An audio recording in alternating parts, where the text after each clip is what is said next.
पूर्व आईपीएस शिवदेव पांडे 16 अक्टूबर को मुंगेर के जमालपुर विधानसभा से करेंगे नामांकन।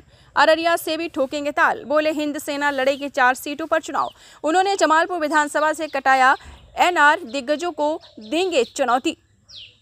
दरअसल बिहार विधानसभा चुनाव 2025 में एक बार फिर बड़ा चेहरा एंट्री करने जा रहा है। जी हां, पूर्व आईपीएस अधिकारी शिवदेव पांडे अब राजनीति के मैदान में उतर चुके हैं। पूर्व आईपीएस शिवदेव पांडे अपने कार्यकाल के दौरान जनता के बीच सिंघम ऑफ बिहार के नाम से जाने जाते हैं। ईमानदार छवि और त्वरित कार्रवाई के लिए मशहूर लांडे ने पुलिस की वर्दी उतारने के बाद अब राजनीति की पगड़ी पहन ली है। लांडे 16 अक्टूबर को मुंगेर जिले के जमालपुर विधानसभा सीट से अपना नामांकन दाखिल करेंगे। उन्होंने बताया है कि उनकी पार्टी हिंद सेना बिहार की कुल 4 विधानसभा सीटों पर चुनाव लड़ेगी, जिसमें जमालपुर और अररिया 2 प्रमुख सीटें हैं, जहां खुद वे चुनावी मैदान में विपक्षियों को चुनौती देंगे। मीडिया से बात करते हुए लांडे ने कहा कि राजनीति में आने का मकसद जनसेवा को नई दिशा देना है। उन्होंने साफ कहा कि वे सत्ता के लिए नहीं बल्कि जनता की आवाज उठाने के लिए मैदान में हैं। उनका कहना है कि जनता अब बदलाव चाहती है और वही बदलाव हिंद सेना लेकर आएगी। उन्होंने बताया है कि जमालपुर, जहां से उनके आईपीएस के करियर की शुरुआत हुई है, और अररिया में काम करने के दौरान उन्हें वहां के लोगों को की मजबूरी देखी है और मुस्लिम बाहुल्य क्षेत्र होते हुए भी वहां से चुनाव लड़ने की सोचे हैं। उन्होंने कहा कि जब वे खाकी पहनकर काम करते थे तब वे 2006 से 18 साल तक अपने कार्य के दौरान वे भेदभाव नहीं करते थे। अब वे खाकी उतार चुके हैं, पर खाकी आज भी उनके अंदर है, इसलिए जात पात की राजनीति वे नहीं करते हैं। वे सामने कौन खड़ा है वे नहीं सोचते हैं।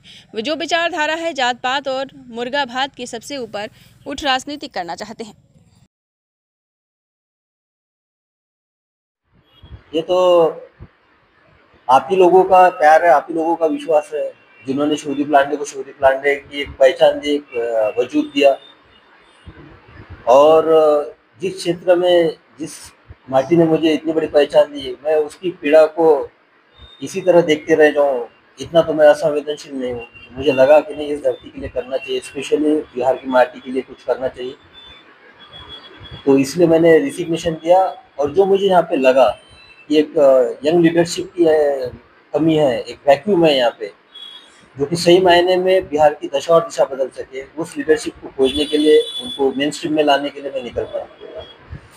तो अब तक बिहार के किन-किन जिलों में आप गए हैं, वहाँ पे क्या रिस्पॉन्स मिला? नहीं, मैं ऑलमोस्ट सभी डिस्ट्रिक्ट को मैंने टच किया है। जैसे रिसिग्नेशन दिया, उसके बाद तो मैंने रन फॉर सेल्फ पे कैंपेन भी चलाया था। उसमें जो एक रेंज के हेडक्वार्टर थे, वहाँ पे हज़ारों लड़के मेरे साथ 10 से 20 किलोमीटर तक दौड़े भी है। उनके विचारों का आदान प्रदान हुआ। जो प्रॉब्लमेटिक एरियाज है, जहाँ पे सिक इंडस्ट्रीज है, जहाँ पे डेयरी का इश्यूज है, जहाँ पे फूड इंडस्ट्रीज कोलैप्स हो चुकी है, तो सारा कुछ जो एरियाज थे वहाँ पे मैं गया, धरातल पे गया। जहाँ पे सबसे ज़्यादा माइग्रेशन है, जहाँ गाँव के गाँव खाली है, सिर्फ महिलाएं दिखती है, बूढ़े लोग दिखते हैं और बच्चे दिखते हैं, वहाँ पे भी मैं गया। तो पूरा बिहार तो मैं घुमा, लेकिन जो मेरा फोकस एरिया था, जहाँ पे मैंने काम किया, जिस जिला में मैंने काम किया, जहाँ पे मैंने ट्रेनिंग की शुरुआत की, और जिस रेंज में मैं था, वो जिला में मैंने ज़्यादा फोकस किया था। तो ऑलमोस्ट मुझे लगता है कि बिहार का 90% जिला को मैंने टच किया है। उसके बाद ये एक पार्टी का गठन किया था मैंने, हिंद सेना पार्टी का, और आगे बढ़ा। तो सर, आपने कहाँ-कहाँ से इस चुनाव में अपने आप को उतारी? मैं खुद जो अभी इलेक्शन कमीशन के गाइडलाइन के हिसाब से आप 2 जगह चुनाव लड़ सकते हैं। मेरा तो सबसे पहले यही था कि जो एक जिसको शिवदेव पांडे बनाने की जहाँ से शुरुआत हुई, वो धरती मुंगेर की थी। और मेरा पहला पोस्टिंग एएसपी जमालपुर के तौर पे था, और मेरा जो प्रोबेशन पीरियड था मुंगेर में था। ये बात तो मैं श्योर था कि जो कुछ करना है, जिसने मुझे ये शिवदेव पांडे इस नाम को उद्गमित किया है, यानी जिसने जन्म दिया है रियल मायने में, वो धरती को तो मैं छोड़ नहीं सकता हूँ। तो एक जमालपुर से मैं डिसाइड किया कि लड़ना है। और दूसरा, बिहार के बारे में हर कोई बोलता है कि पिछड़ा है, बेरोजगारी, पलायन, गरीबी, ये सारे इंडिकेटर पूरे नेशनल लेवल के पायदान में बिहार लास्ट में आता है। लेकिन उसमें भी अगर सबसे ज़्यादा पिछड़े जिले हैं तो सीमांचल के जिले, और उसमें भी सबसे पिछड़ा जिला अररिया है, जहाँ पे मैंने काम भी किया था एसपी के तौर पे। मैंने उनके दुख दर्द को, उनकी परेशानियों को, उनके प्रॉब्लम्स को नज़दीक से देखा था। लेकिन वहाँ से रिप्रेजेंटेशन उस टाइप से हमें कभी नहीं लगा कि आया है, क्योंकि आप देखिएगा हज़ारों करोड़ के वेलफेयर की स्कीम वहाँ पे आती है, लेकिन वो खर्च नहीं हो पाती, वैसे रिटर्न चली जाती है। मुझे लगा कि वहाँ पे एक आवाज़ उठनी चाहिए युवाओं की। तो नेतृत्व के लिए मुझे लगा कि वहाँ से मुझे एक बार लड़ना चाहिए। सर जैसा कि वो मुस्लिम रहे हैं, तो स्वाभाविक है कि कहीं न कहीं उनका एक अपना जो है अपने उनको नेता को सिलेक्ट करते हैं, पार्टी लाइन पे जाते हैं, तो उसमें आप अपने आप को कहाँ देखें? पहली बात तो है कि जब मैंने डिसाइड किया कि मैं अररिया से भी चुनाव लड़ूँगा दूसरी सीट के तौर पे, तो सबने यही बात बोली थी। इनफैक्ट जो मेरे आस-पास लड़के थे, मेरे आस-पास जो मेरे दोस्त थे, वो भी यही बोले कि वहाँ पे मुस्लिम डोमिनेटेड एरिया है, वहाँ पे हमेशा इवन जो अपोजिशन का कैंडिडेट रहता है वो भी मुस्लिम ही लड़ता है वहाँ पे। और जो 2.25 लाख से लेके 2,40,000 तक जहाँ पे वोटर है कॉन्स्टिट्यूशन में मुस्लिम का, वहाँ पे आप हिंदू हो, आप कैसे चुनाव वहाँ पे लड़ सकते हो, आप जीत भी पाओगे कि नहीं। तो मैंने उनको भी बोला और मैं आपके माध्यम से सबको बोलना चाहता हूँ कि शुदीप लांडे ये किसी जात पात धर्म का नाम नहीं है। शुदीप लांडे एक विचार है जो खाकी से निकला है। मैंने हालांकि खाकी वर्दी उतार दी लेकिन मेरी चमड़ी आज भी खाकी की है। खाकी का एक ही धर्म होता है, यूनिफॉर्मिटी इन योर एक्शन। मैं सामने वाले की कभी भी जो भी मेरे सामने पीड़ित है उसकी आज तक मुझे पता नहीं थी कि जात क्या है, उसका धर्म क्या है, रीजन क्या है। मैंने निस्वार्थ होकर उसकी सेवा की है और उसको न्याय देने की कोशिश की है। बस इसी एक मानवता के आधार पर मैं वहाँ जा रहा हूँ। अब डिसीजन उन लोगों को लेना है क्योंकि उन्होंने मुझे देखा है निष्पक्षता के साथ और निधर्मता के साथ काम करते हुए। ये देखते हैं। सर हिंद सेना क्या 2 सीट पे या अन्य सीटों पे भी अपनी कैंडिडेट या आपकी फेस वैल्यू को देखते हुए हो जाएगी? वैसे देखो मैं जब ये चल रहा था पार्टी का रजिस्ट्रेशन का प्रोसेस चल रहा था, मैं क्षेत्र में घूम रहा था, 74 ऐसे कैंडिडेट और सीट्स मैंने आइडेंटिफाइड की थी जहाँ पे मैं दमखम के साथ लड़ सकता था। हार जीत अलग बात है लेकिन हाँ कि वहाँ पे एक अपनी छाप छोड़ने वाले ऐसे कैंडिडेट थे। लेकिन पार्टी का रजिस्ट्रेशन ही नहीं है तो मेरे पास ऑप्शन नहीं था क्योंकि अब रजिस्ट्रेशन में तो सिंबल नहीं है। डिफरेंट सिंबल पे 74 जगह 74 सिंबल पे नहीं ले सकते। और सबसे इम्पोर्टेंट है कि जो मेरे साथ जुड़े हुए लड़के थे वो कोई ऐसे फाइनेंशियली रिसोर्सेस फुल वाले हैं या ऐसे नहीं थे जो एक जुझारू थे लेकिन जिनकी परिस्थितियाँ नहीं थी वैसे लड़के। तो उनको लड़वाने के लिए मुझे एक फाइनेंशियल एक जो होता सपोर्ट भी खड़ा करना था, लॉजिस्टिक सपोर्ट। उसके लिए पार्टी का अकाउंट होना भी मेरे लिए, बैंक का अकाउंट होना भी जरूरी था ताकि मैं उनके लिए एक फंड खड़ा कर सकूँ। तो वो भी वहाँ पे ऑब्स्टक हो गया, बनेगा नहीं। तो मेरे पास ऑप्शन नहीं था तो मुझे ये लास्ट में ये हुआ कि मुझे कुछ चुनाव लड़ना पड़ेगा। लेकिन हाँ कुछ लड़के हैं जैसे 2 और है कि वो एकदम डेस्परेट है कि नहीं सर हम आपके नाम से चुनाव लड़ेंगे चाहे कुछ भी हो जाए।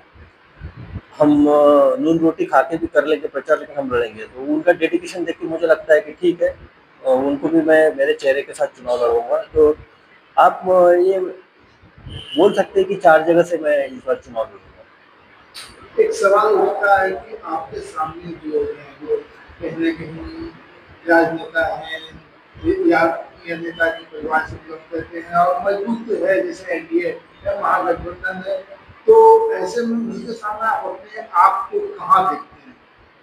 मेरा जो सामना है ना, मेरा सामना कभी सामने वाले से नहीं है। मेरा सामना है जो एक यहाँ पे एक सोच बनी है, जात पात और मुर्गा भात की राजनीति की सोच जिसके बेसिस पे लास्ट में वोट होता है, 5 साल फिर वो भूल जाते हैं।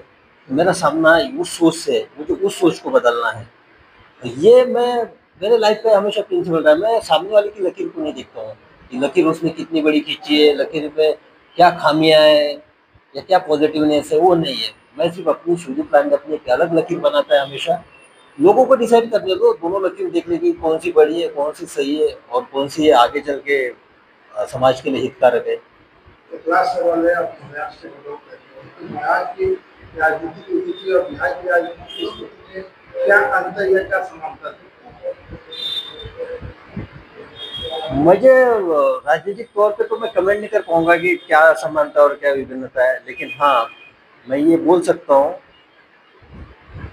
जब भी बिहारियों की बात होती है, जो इशू चलता है, जब भी किसी बिहारी को महाराष्ट्र ही नहीं कई और भी राज्य है जहाँ पे जो पिटा जाता है, उन पे हाथ उठाया जाता है,